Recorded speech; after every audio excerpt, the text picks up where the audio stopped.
You're blocking the real employees. Grandpa, move your mop. That's what they said right there in the marble lobby of Pinnacle Financial Tower. As if a man in a janitor's uniform was just part of the scenery. Harold Martinez, silver-haired, hands rough from a lifetime of honest work, barely flinched as three executives in $1,000 suits brushed past, coffee splattering down his sleeve. Jessica Chun made sure her voice carried, sneering. Security should screen these people better.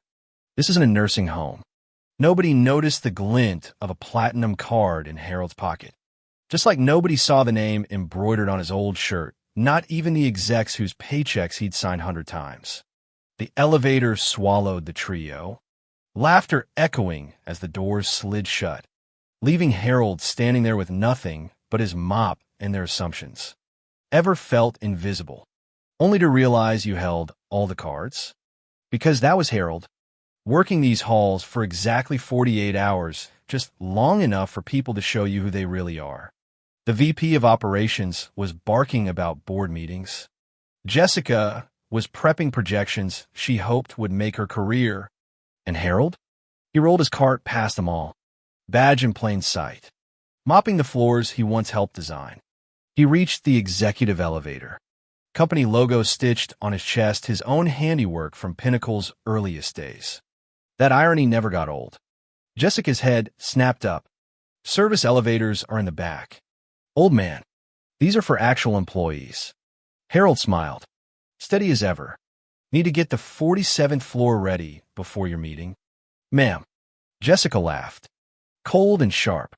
Who hired this fossil? Nearby, Jenny Walsh, junior analyst. But smarter than her bosses, whipped out her phone. Management bullying janitor in the lobby. She typed and live-streamed it to Slack before anyone could say hostile work environment. Jessica demanded ID. Harold handed over his card. For a split second, Jessica caught sight of his watch, a PC Philippe Nautilus worth more than her car. She was too busy putting on a show to care. This could be fake, she declared, and phones started recording. Harold's photo matched, his badge still warm from the printer. Brad Morrison snickered. Probably stolen. Nobody recognized the man who'd built their company, weathered the market storms, created the jobs they all took for granted. Listen, Grandpa, Jessica said, raising her voice as more phones popped up. This is an adult daycare. Jenny's live stream started to blow up, viewers piling in. Comments like this is disgusting, and Jessica is showing her true colors. Marcus Rivera, a freelance journalist, spotted the commotion from outside. Raising his camera, Jessica stepped into the elevator, calling security for a confused gentleman. 2 guards arrived, men Harold himself had interviewed and hired. Sir, service elevators are that way. One said. Of course, Harold replied. I just wanted to tidy up before the 9 o'clock board meeting. Jessica froze. How does he know about that meeting? Kevin Walsh whispered. That's confidential. Harold's phone top tier. Spotless. Not your average janitor's phone bust. He typed a message with the efficiency of a man used to calling the shots. Just sending a quick text. He said softly. Jessica's eyes narrowed. Janitors didn't carry $1,000 phones. Janitors didn't speak with that quiet confidence. But she doubled down, calling security to escort him out. Jenny's live stream hit triple digits, now going viral. Hashtag toxic culture started trending. Harold finished his text. Looked up. Eyes steady, not angry. Not scared. Just. Resolved. MS. Chun. He said. You have a presentation in 4 minutes. You might want to rehearse those Asia-Pacific numbers again. The lobby fell dead silent. Jessica's finger hovered over the elevator button. How did a janitor know that? Harold's phone buzzed again, board ready. Jessica jabbed at the button, but the doors closed, whisking her away to a meeting she wasn't ready for. Down in the lobby, Harold set his mop aside for good. What happened next would flip everything upside down.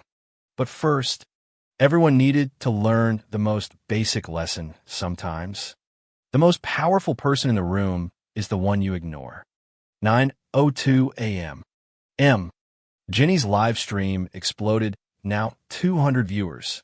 Office notifications lighting up everywhere. The tension was thick. Harold stood still. Card forgotten. Posture shifting from invisible to undeniable. The guard, nervous now, insisted, "Sir, you really need to use the service elevator." In a moment, Harold replied, voice calm, "Just waiting for a call." Upstairs, Jessica burst from the elevator, panic in her eyes. That janitor, he knew things he shouldn't. She stammered to Brad and Kevin. What kind of janitor knows confidential presentations? Back in the lobby, Harold's phone rang. He answered crisply. Martinez speaking. "Yes. Margaret. Assessment's on track. No need to postpone the board meeting." Marcus Rivera, watching from outside, started live streaming too. A quick search of Harold Martinez. Pinnacle Financial sent chills down his spine. Forbes covers. SEC filings. Board photos. The janitor wasn't just staff. He was the story. Inside, employees started gathering, phones in hand, documenting the drama. Harold called Jenny over, complimented her market research details she'd only shared with upper management. "How do you know about those?" She whispered. The elevator chimed. Jessica, Brad, and Kevin stepped out, faces white as sheets. Jessica's hands shook as she held up her tablet, unable to say the words. "Go ahead, Miss Chun," Harold said. "Ask the question you're afraid to ask." Jenny's stream rocketed past 800 viewers. Harold pulled out a simple white business card. Harold Martinez, Chief Executive Officer, Pinnacle Financial Holdings. The lobby erupted in gasps. Phones everywhere. But Harold held up his hand, and everyone listened. "Miss Chun," he said softly, "before we continue, there's something you need to know." Jessica could barely breathe. "This isn't the first time I've done this, and you're not the first executive who needed this lesson." The elevator opened again. This time, the legal and HR teams stepped out, briefcases in hand. "Mr. Martinez, we're ready," said the COO. "Shall we go upstairs?" "Miss Chun, you have a presentation, and I have important decisions to make about your future." The executive elevator was a tomb.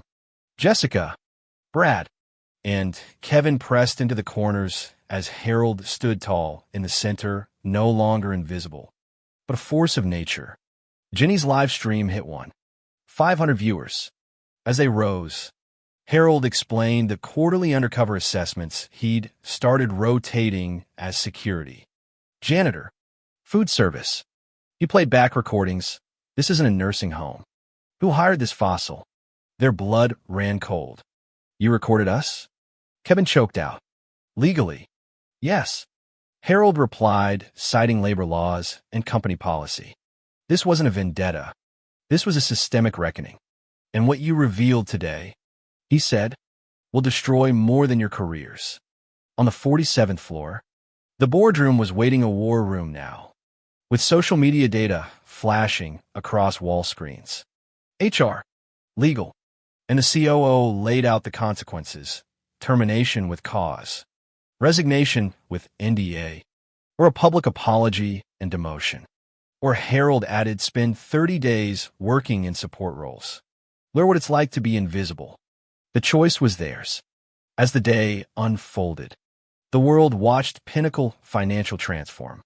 Employees felt heard for the first time. Jessica resigned. Her reputation shattered. Brad took the 30-day challenge, emerging with new empathy and a promotion to Director of Cultural Integration. Kevin left for nonprofit work, using his experience to draft dignity laws. Jenny became Chief Culture Officer. Her live stream required viewing in business schools worldwide. Maria, once just the night janitor, now advised the board on employee relations. Pinnacle stock rebounded. Employee satisfaction soared. The Martinez model swept the business world. Anonymous reporting apps, dignity councils, quarterly assessments, The story changed not just a company, but an industry. Harold's TED Talk, watched by millions, summed it up best. The most powerful person in any organization might be the one everyone underestimates. Respect isn't earned by title, but by character. If you've witnessed workplace discrimination, share your story in the comments. Change starts when we stop pretending not to see. Subscribe for more stories about ordinary people creating extraordinary change, and remember, the revolution starts with you.